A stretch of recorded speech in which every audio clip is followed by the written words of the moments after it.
To kebenengkong HKBD bat ka red zone ka orange zone ngi mentang hap ka orange kam day ha ka red zone mday ban sutu balga ngi day mentang ha ka orange zone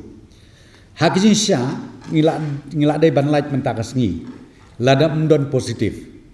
tip ma don positif biang no within nama 21 days within 21 days mi positif no itu iwe tengi count biang nakatu ka sngi kabayok positif another 21 days kena bangin syalif bangin long haga green zone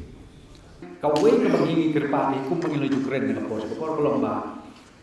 lakum nong itu kita ngelah nama pika kani kamde masuk yang ini ke surga lani di borsnong di bortau ban pediang lerkin wan siswan pelajar naya jangan sebab kibabun de naga red zone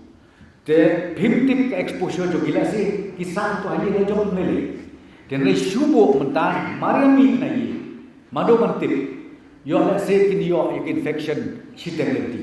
lani por baya syong ya ka train lani the fly you never know kalau ka risk kalau ka jur badu ta ten rai naglan jogi naga daw ho ngi penbo ten rai yaki kemegi pa yaki bayi masem bat ye kitu kitrai ki bagi ngau hi bala se bak kidama bantik ke reldi hakacaka ka bidon ngikir pat rip yaki bakin skoba ban nempat wan pa ten lay kipam man se shu pat katangin namla ban ong kum nuru ki happy ban pai tang ba ka res kalau very high hakabay day bat ka jing ong jopi hakin sang ngin ngi kwa ngikir dikir pat rit la dalong skoba sa shwa ten menta bangin ong kanu ka green zone kanu ka red zone pinsitom namar ba plus itu station rail. Nomor kibabu ni kamu kibanwan dekarel. Tela dekarel mentak yai lembah. Let's say kami nang te na po Mumbai. Kan yai lembah ban kit breu shu siteng lenti. Te kawan na Mumbai. Te kata kala along subuh poi kaya lembah ke green zone tang baka kala red lang.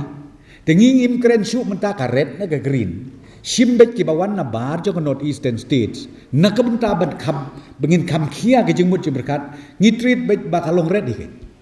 kenang ba ngila ban kam tre sitom ban pentik na ba kanum don kan ugondo ke spread na une u kenyang jengpak